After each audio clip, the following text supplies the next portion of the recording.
দিকের ওইটি মাইক নম্বর 2, তৃতীয় মাইকটি মাইক নম্বর 3 পুরুষদের শাড়ির পিছনের দিকে। নারীদের শাড়ির সামনের দিকে রয়েছে মাইক নম্বর 1 আমার সামনের দিকে, এবং ওই পাশে কিছুটা পেছনের দিকে একটা মাইক আছে, সেটি মাইক নম্বর 2 নারী শ্রোতাদের জন্য। আমরা পুরুষদের শাড়ির মাঝের দিকের মাইক নম্বর 2 থেকে প্রশ্ন নেব। হ্যাঁ ভাই, আপনি বলুন। জি, আমার নাম অর্জুন জে রাও, আমার বয়স 19 বছর। বিভিন্ন আধ্যাত্মিক পর্যায়ে বিভিন্ন লোক রয়েছেন সংশোধন ও বোঝার পর্যায়ে। আমার ধারণা ইসলাম এমন লোকদের জন্য যারা ইতিমধ্যে আধ্যাত্মিক দিক দিয়ে পুরোপুরি অগ্রসর।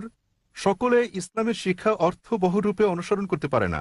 একটা বিদ্যালয়ের সঙ্গে তুলনা করলে আমি বোঝাতে চাই, প্রথম স্ট্যান্ডার্ড, দ্বিতীয় স্ট্যান্ডার্ড শ্রেণী থেকে দশম স্ট্যান্ডার্ড শ্রেণী পর্যন্ত বিভিন্ন স্তরের লোক রয়েছে। এর মধ্যে ইসলাম নবম স্ট্যান্ডার্ড পাঠ্যক্রমে রয়েছে। আমি কি ঠিক বলেছি? ইসলাম কি কেবল তাদের জন্য যারা আধ্যাত্মিক দিক দিয়ে অগ্রসর? ভাই, খুব ভালো একটা প্রশ্ন করেছেন যে যখন আমরা সব ধর্মের মধ্যে তুলনা করি তখন ইসলামের অবস্থান উচ্চ পর্যায়ে থাকে। একটা স্কুলের মতো অন্যান্য ধর্ম কিন্ডারগার্টেনের প্রথম স্ট্যান্ডার্ড হলে ইসলাম নবম ও দশম শ্রেণীর স্ট্যান্ডার্ড। তিনি ঠিক বলেছেন কিনা আমি আপনার সঙ্গে একমত, আবার একমত হওয়ার পাশাপাশি দ্বিমত। একমত এজন্য যে হ্যাঁ, ইসলাম তাদের জন্য যারা আধ্যাত্মিকতায় উচ্চ অবস্থানে।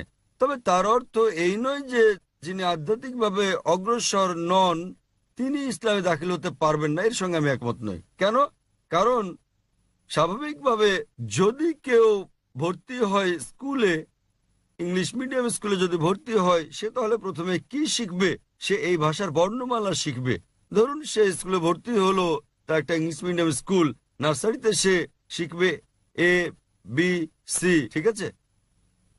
সুতরাং ইসলামেও কোনো ব্যক্তি আধ্যাত্মিকভাবে অগ্রসর না হলে তিনি যখন ইসলাম কবুল করেন তখন ন্যূনতম তাকে যা অনুসরণ করতে হবে তা হচ্ছে তাওহীদ। ইংরেজি ভাষার এবিসিডি এর সঙ্গে যে কোনো ধর্মের তাওহীদ তুলনীয়। তাওহীদ মানে এক ঈশ্বরে বিশ্বাস করা।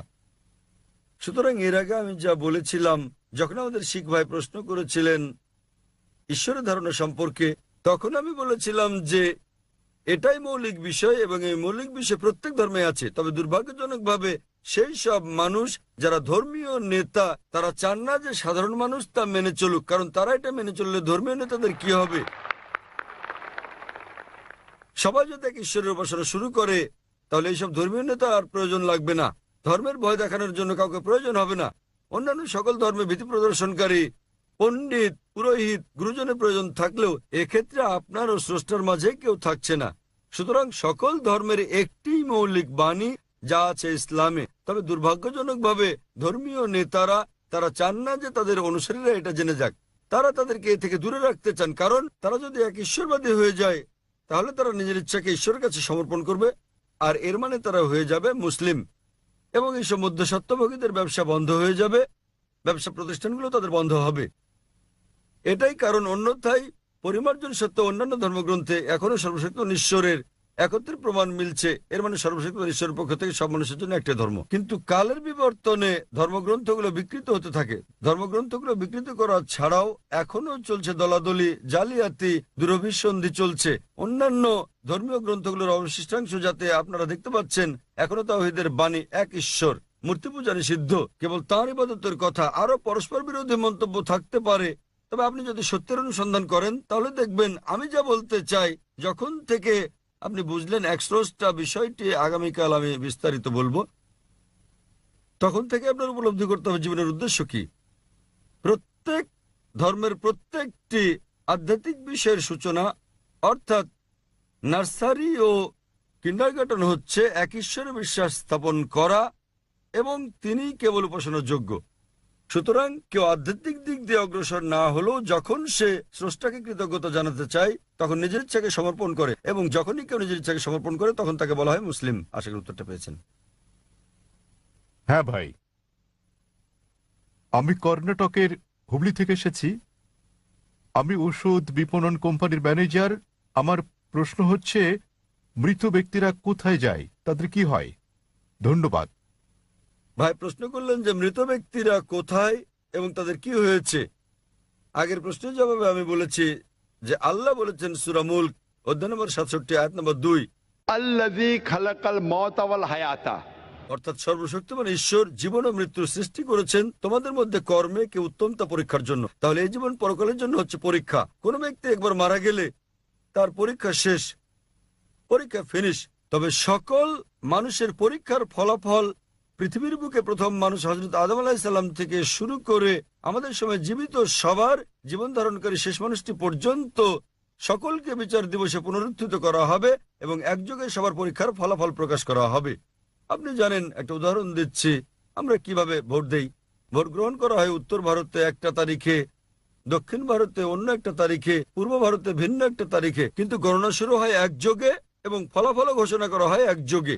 সুতরাং একই রকম ভাবে এখানে পরীক্ষা নেওয়া হয়ে গেছে। তবে তিনি মালিক ইয়াউমিদ্দিন, তিনি বিচার দিবসের মালিক। বিচার সবার একই দিনে হবে। হিসাব কিতাব কে সঠিক কে বেঠিক একই দিনে ঠিক করা হবে।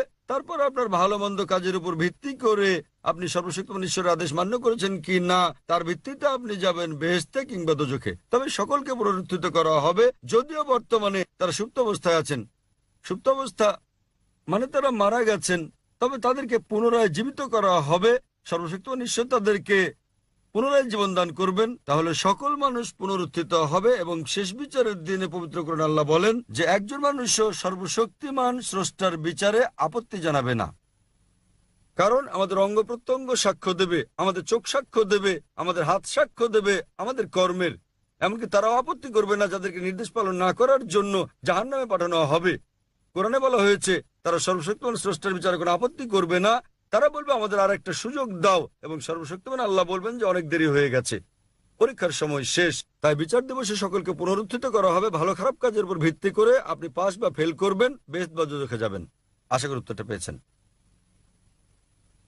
শুভ সন্ধ্যা। আমার নাম সেজাল যাদব। আমার প্রশ্ন, ভারতের মুসলমান ভাইয়েরা কেন বন্দে মাতরম বলা থেকে বিরত থাকেন এবং এর কারণ কি?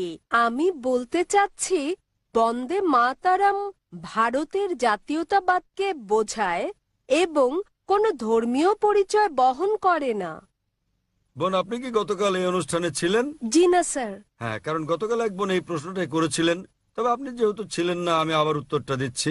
বোন প্রশ্ন করলেন যে কেন মুসলিমরা বন্দে মাতরম বলা থেকে বিরত থাকেন। মুসলিমরা কেন বিরত থাকেন জবাব দেওয়ার আগে আমি আপনাদের পরামর্শ দেই যে হিন্দুদেরও বিরত থাকা উচিত। কেন? কেননা এটা ধর্মগ্রন্থের বিপক্ষে যায়, যা আমি আগে উল্লেখ করেছি। এর আগের প্রশ্নের জবাবে যখন আমাদের শিখ ভাই প্রশ্নটা করেছিলেন, তখন আমি উদ্ধৃতি দিয়েছিলাম উপনিষদ থেকে, বেদ থেকে, সর্বশক্তিমান ঈশ্বর কেবল তারই উপাসনা করা উচিত, আর কারো নয়, তার কোনো প্রতিমা নেই। এখন বন্দে মাতরম একটা গান, এতে 3 বার বলা হয়েছে বন্দে মাতরম। বন্দে মাতরম মানে কি? মাতৃভূমির চরণে আমি মাথা নত করি। হিন্দু ধর্ম অনুযায়ী আপনি কেবল সর্বশক্তিমান ঈশ্বরেরই উপাসনা করেন, অন্য কারো নয়। ঈশ্বর তিনি তো এই দেশেরও স্রষ্টা, ঠিক আছে? তাহলে এটা আপনার ধর্মগ্রন্থের বিরুদ্ধে যায় এবং হিন্দু ধর্ম প্রতিমা পূজার বিরোধী। হিন্দু ধর্মে বলা হয়েছে তুমি কেবলমাত্র সর্বশক্তিমান ঈশ্বরের কাছে মাথা নত করো, অন্য কারো কাছে নয়। তোমরা কেবল তার উপাসনা করো, অন্য কারো নয়। তাই মুসলমান ছাড়াও প্রথমে আমি বলতে চাই এটা হিন্দু ধর্মগ্রন্থেরও বিরুদ্ধে যায়। আপনি যে কোনো হিন্দু পণ্ডিতকে জিজ্ঞেস করে দেখেন, একজন অজ্ঞ পুরুষ কিংবা মহিলাকে জিজ্ঞেস করলে হিন্দু ধর্মগ্রন্থ সম্পর্কে অজ্ঞতার কারণে তারা এটা না বুঝতেও পারে। জাতীয়তার ব্যাপারে আমি আপনাকে পরে বলছি। এখন মুসলিমদের ব্যাপারে বলতে গেলে আবারও এই শব্দ বন্দে মাতরম বিরুদ্ধে যাচ্ছে পবিত্র কোরআনের। কারণ ইসলাম ধর্মে আমরা কেবলমাত্র এক ঈশ্বরের উপাসনা করি, অন্য কারো নয়। এবং এই দেশ ভারত, আমরা মুসলিমরা দেশকে ভালোবাসি, এদেশকে শ্রদ্ধা করি এবং সর্বশক্তিমান ঈশ্বর স্রষ্টার আইনের বিরুদ্ধে না যাওয়া পর্যন্ত আমরা দেশের আইন মেনে চলি। এই দেশের আইন মেনে চলতে আমাদের মুসলিমদের কোনো আপত্তি নেই। তবে কোনো আইন সর্বশক্তিমান ঈশ্বরের আইনের বিপক্ষে গেলে আমরা তা কখনোই অনুসরণ করি না। যেহেতু সর্বশক্তিমান ঈশ্বর তিনি তো এই দেশেরই স্রষ্টা, তাই আমরা কি দেশ না সর্বশক্তিমান ঈশ্বরের কাছে মাথা নোয়াবো? ভারত প্রসঙ্গে বলতে গেলে আমরা মুসলিম, আমরা দেশকে ভালোবাসি, এদেশকে শ্রদ্ধা করি। সত্যিকারের প্রয়োজনে আমরা দেশের জন্য মরতে রাজি, কিন্তু আমরা দেশের কাছে মাথা নত করব না। কেন? কারণ এটা আমাদের স্রষ্টার আইনের বিপক্ষে যায়। একই রকম ভাবে সৌদি আরবের কাছে মাথা নত করা উচিত নয়। কেবল ভারতের মুসলিমরা এটা করবে তা ভাববেন না। সৌদি আরবে একজন সৌদি কখনো সৌদি আরবের কাছে মাথা নত করবে না। পাকিস্তানে একজন পাকিস্তানি মুসলমান কখনো পাকিস্তানের কাছে মাথা নত করবে না। এটা ভারতের জন্য কোনো বিশেষ আইন নয়, কারণ সৌদি আরব আল্লাহ সুবহানাহু ওয়া তাআলার চেয়ে শক্তিশালী নয়। পাকিস্তান যদিও নাম পাক, কিন্তু আল্লাহ সুবহানাহু ওয়া তাআলার চেয়ে তা বড় নয়। সুতরাং এই আইন একই, এবং ধারণাটা হচ্ছে আমরাও দেশকে ভালোবাসি, তবে যদি ইসলাম বিরোধী হয়, উদাহরণস্বরূপ ইসলামে আমরা আল্লাহ এবং রাসূলগণের পর এই পৃথিবীতে যাকে আমরা অনেক বেশি ভালোবাসি তিনি আমাদের মা। মা আমাদেরকে তার গর্ভে ধারণ করেন 9 মাস। আমরা তাকে ভালোবাসি, তাকে শ্রদ্ধা করি, আমরা তার জন্য মরতে প্রস্তুত, কিন্তু তার কাছে মাথা নত করতে পারি না। যখন জন্মদাত্রী মায়ের কাছে মাথা নত করছি না, তখন এই ভূখণ্ডের কাছে মাথা নত করার প্রশ্ন আসছে কেন? কারণ না জন্মদাত্রী মা না আমাদের এই জন্মভূমি কেউ স্রষ্টার চেয়ে বড় নয়।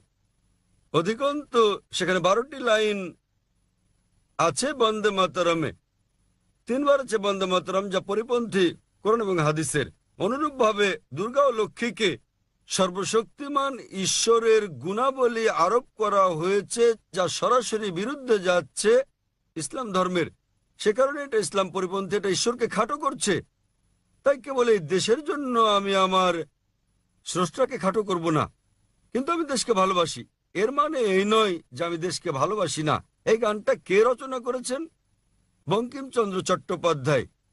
কিসের জন্য? এটা রাজনৈতিক পদক্ষেপ ছিল, এবং কয়েক বছর আগে তারা শতবর্ষ পালন করতে চেয়েছিল, কিন্তু এটা জানে না কোন তারিখে রচনা করা হয়েছিল গানটি। এটা আরো একটা রাজনৈতিক মতলব যা ভারতের রাজনীতিবিদরা আঁটতে চেয়েছিল, কিন্তু ভারতের হিন্দু রাজনীতিবিদরা জানে না যে এটাকে রাজনৈতিক ইস্যু বানিয়ে তারা নিজেদের ধর্মগ্রন্থের বিরুদ্ধে যাচ্ছে। আশা করি উত্তরটা পেয়েছেন। ধন্যবাদ স্যার।